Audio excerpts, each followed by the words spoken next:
pessoal, tudo bom com vocês? Então a gente está de volta aí com mais um programa Planejamento Previdenciário, né? O seu programa preferido aí de previdência, seu programa mensal, e a gente tem várias novidades para falar para vocês, porque a PEC já está tramitando na Câmara e já tem algumas alterações que a gente vai falar aqui, né? Então tem bastante coisa, o pessoal costuma ficar aí bem confuso com essas novas regras da PEC, por isso a gente vai colocar aqui também o contato do Dr. Fábio, né, para qualquer eventual dúvida a gente poder entrar em contato, né? Vocês estão vendo aí os contatos dele na tela de vocês e vamos já pular para o assunto porque tem bastante coisa.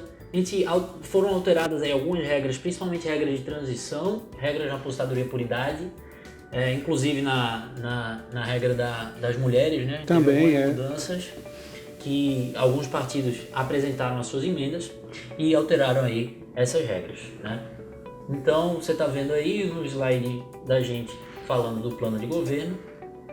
E aí a PEC, assim, a expectativa é que ela venha passar aí ainda esse ano provavelmente, né? Possivelmente até setembro a gente já está bem delineado em relação à reforma da Previdência e o novo modelo e a nova Previdência tão falada pelo governo federal. Então a expectativa é que isso seja aprovado ainda esse ano, né?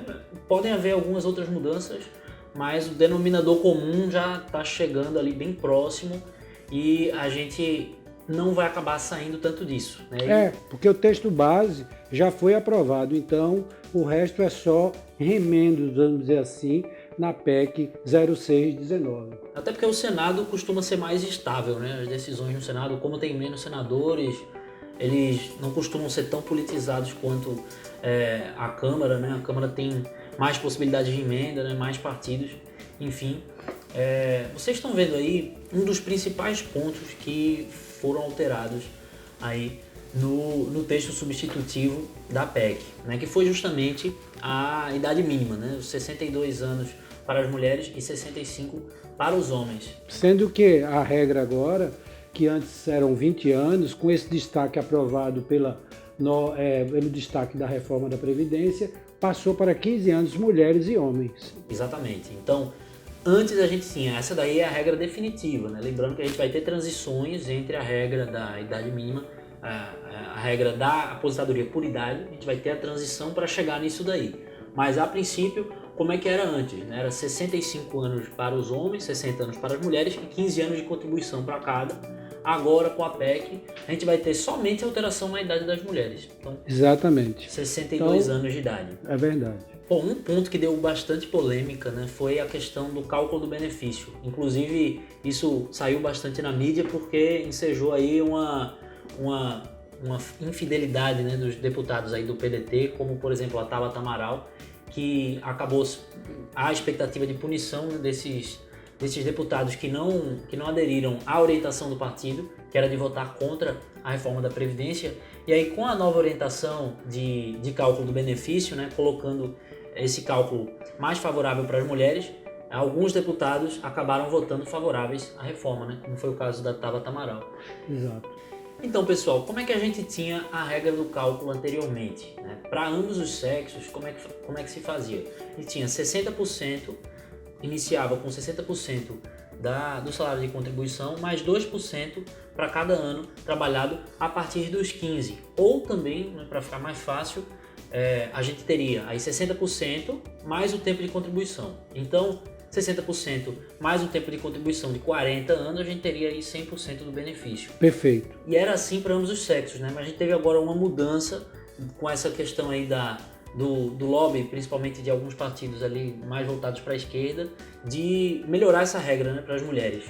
Então, as mulheres ficam o tempo de contribuição, 60% do tempo de contribuição, 2% a cada ano que passar dos 15. Então, essa regra melhorou, amenizou a situação da mulher nessa segunda parte da reforma da Previdência.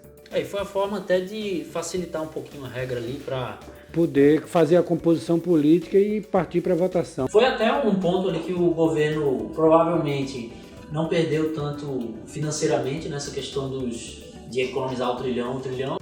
A gente teve aí uma diminuição, mas o impacto do substitutivo ficou estimado entre 50 a 70 bilhões. Então, foi muito importante politicamente, né, para aprovar. Ceder para poder mais na frente ganhar. Exatamente, e não foi um valor exorbitante, né, que, como muito se fala, o ministro Paulo Guedes, que diz que se essa reforma não passar com a economia aí de 1 trilhão, a gente não vai ter nenhum dos efeitos, né, mas politicamente é importante ceder um pouquinho para a gente... A reforma do trilhão prejudica muito o trabalhador no aspecto que a Previdência Social ela tem o condão de ver o bem-estar social da sociedade e do cidadão, né? Então ela só está sendo chamada a reforma do trilhão, que a gente, assim, a OAB e outros órgãos, somos contrários um pouco a esse tipo de reforma, somos favoráveis à reforma da Previdência, realmente.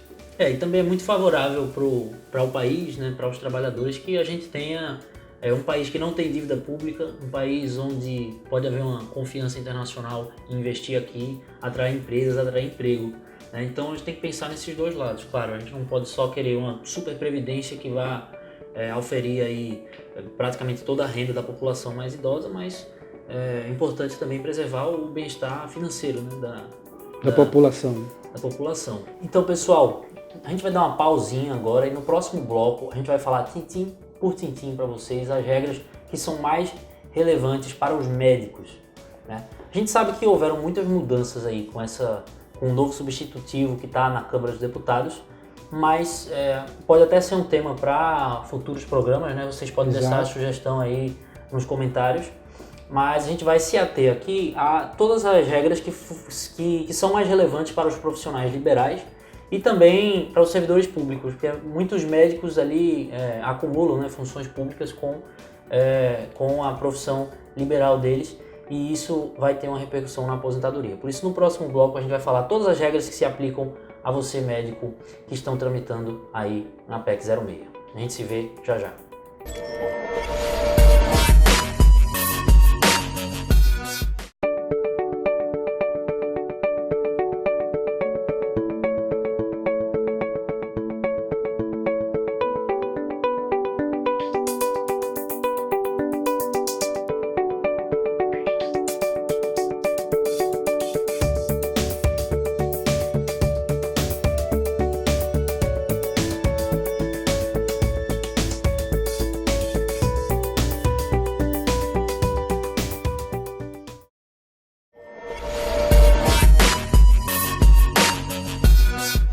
Fala pessoal, estamos de volta aí e vocês já vão ver aí na tela de vocês a primeira regra de transição que a PEC 06 vai trazer. Essa regra não foi alterada aí no substitutivo, que é a regra dos pontos, né? Essa regra aí são 35 anos para o homem e 30 anos para a mulher. E tem que ter o ponto, 96 pontos e 86 pontos para poder ter direito ao acesso à aposentadoria. Então são 96 pontos para os homens, né? 86 pontos para as mulheres. E o que a reforma da Previdência traz de novo, que essa regra já existe hoje. Estava no texto base e continua. Isso, mas a regra já existe hoje fora da reforma da Previdência. Só que essa regra aumentava 1 ponto a cada 2 anos. Agora vai ser 1 ponto a cada ano. Então vai dificultar mais para o segurado ter acesso à sua aposentadoria. Então, pessoal, a segunda regra de transição é mais comum para os profissionais liberais, né? Na regra do tempo de contribuição, é a regra da idade mínima. Né? E nela vai poder entrar a mulher que tiver 56 anos até a data da promulgação da PEC e o homem com 61 anos. Né? E 35 anos de contribuição o homem e 30 a mulher. Né? Tem que também ter esse requisito para poder ter acesso à aposentadoria. Também são requisitos cumulativos. Né? E o que essa regra vai trazer de transição para a gente, né? A gente viu que a regra da idade vai ser 62 para a mulher, 65 para os homens.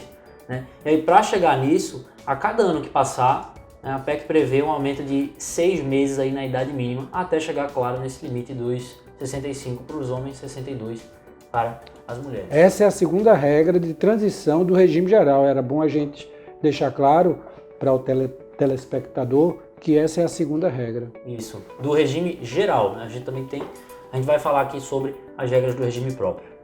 E já puxando aqui para vocês, a gente já colocou a terceira regra, que é a mais simples, né? Essa é a regra do pedágio, que são 50% do que falta para completar o tempo de aposentadoria. Ou seja, faltam 2 anos para você preencher o requisito da aposentadoria. Mulher, por exemplo, 29 anos, 28 anos, você paga 50% do que resta. Ou seja, faltam 2 anos, aí você tem que contribuir mais 1 ano, trabalhar mais 1 ano para poder ter acesso à aposentadoria. Um detalhe, com o fator previdenciário, isso é a diferença. O fator previdenciário, como a gente falou nos outros programas aqui, que é um fator geralmente redutor, que leva em consideração a expectativa de vida, tempo de contribuição e a idade. Então, pessoal, a gente vai ver agora a regra dos servidores públicos, né? Essas regras de transição que a gente trouxe são as regras do regime geral, que servem para todos os profissionais. E para os servidores públicos a gente vai ter também uma regra geral e 2 regras de transição. Uma delas que foi trazida nova aí com o substitutivo da PEC. Agora as mulheres são 62 anos, os homens 65 e o tempo de contribuição mínimo de 25 anos para poder ter acesso à aposentadoria. Então isso é uma regra geral e a primeira regra geral para a aposentadoria. Certo, essa regra vai unificar, né? A gente não tem mais aposentadoria por idade e por tempo de contribuição no regime próprio, a gente só vai ter essa regra daí com 2 regras de transição, que é justamente o que a gente vai ver agora, né? A regra dos pontos, né, doutor? A regra dos pontos, que é 86, 96 para homem e mulher, e em seguida também ele terá que ter 20 anos no serviço público e 5 anos no cargo efetivo, entendeu? Mais a idade. Exatamente. A idade ela tem que ser 56 anos para as mulheres no início, né, pelo menos. E para completar os pontos a gente vai precisar ir dos 56, então 30 anos de contribuição, para a gente ter os 86 pontos que vão aumentar gradativamente 1 ponto por ano, assim como na regra do regime geral, né? Mesma regra aí praticamente, sendo que em 2022 essa idade mínima ela não vai ser mais 56 para as mulheres, vai ser aí de 57. A idade mínima dos homens também vai crescer. Tem isso também daí que vocês estão vendo na nossa tela, né? Isso exatamente. Fica bem mais fácil de visualizar. É importante também destacar que até 2003 vai ter a regra, quem entrou no serviço público até 2003 vai ter direito à integralidade para poder se aposentar. Já a partir de 2003, quem entrou no serviço público, ele vai ter que o teto da Previdência mais quem aderiu ao FUNPRESP, que é a Previdência Complementar. Quem não aderiu não vai, só vai ter o valor do teto da Previdência para quem ganha hoje até 5.839. Então isso aí é bom também ter em mente para poder saber se vai entrar nesse cálculo ou não. Então quem entrou antes de 2003 pode manter a integralidade. Pode. Quem entrou após 2003 vai ter o teto do INSS mais o fundo complementar de aposentadoria aí do órgão dele. Se ele aderiu ao FUNPRESP, porque não é obrigatório, é optativo. Certo. Então essa é a primeira regra de transição do RPPS e a segunda regra de transição é também parecida com a do regime geral. Só que o pedágio são 100%. Então a pessoa que está prestes a se aposentar e precisa de 2 anos para atingir a regra, ela vai ter que cumprir 100% do que faltar. Ou seja, se ela tem 2 anos para se aposentar, ela vai precisar de 4 anos.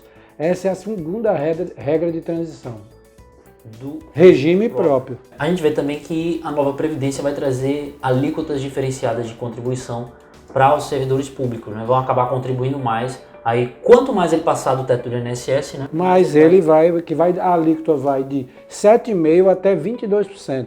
E isso aí ele vai com a gradação do que o servidor recebe no dia a dia, no seu contra-cheque. Bom, por último a gente colocou também a aposentadoria por invalidez, né? Que vai manter aí a mesma regra de cálculo dos benefícios do regime geral. Então você inicia com 60% do benefício e para cada ano que você ultrapassar os 20% de contribuição, você terá aí mais 2%. Sendo que quando for acidente do trabalho, o cálculo será em cima de 100% mesmo do período contributivo. Então tem essa diferençazinha. O acidente do trabalho vai manter um benefício de 100%, né, da média da Exatamente. Sem precisar essa redução, né, dos 60%. Para não entrar na regra geral. Perfeitamente. Então, pessoal, a gente sabe que são muitas regras aí, a gente sabe que é difícil absorver tudo e por isso a gente coloca aí novamente o Dr. Fábio à disposição. A gente está aí com o número dele aí na tela, se quiser. Se vocês precisarem de alguma orientação jurídica em termos de previdência, regime geral e regime próprio, pode ligar para o meu telefone 81997504742, que também é o Zap. Aguardo vocês lá. Então, pessoal, a gente vai ficando por aqui com mais um programa Planejamento Previdenciário. Sempre um prazer estar aí com vocês e a gente volta no próximo mês com mais um encontro, tá bom? Até mais e valeu!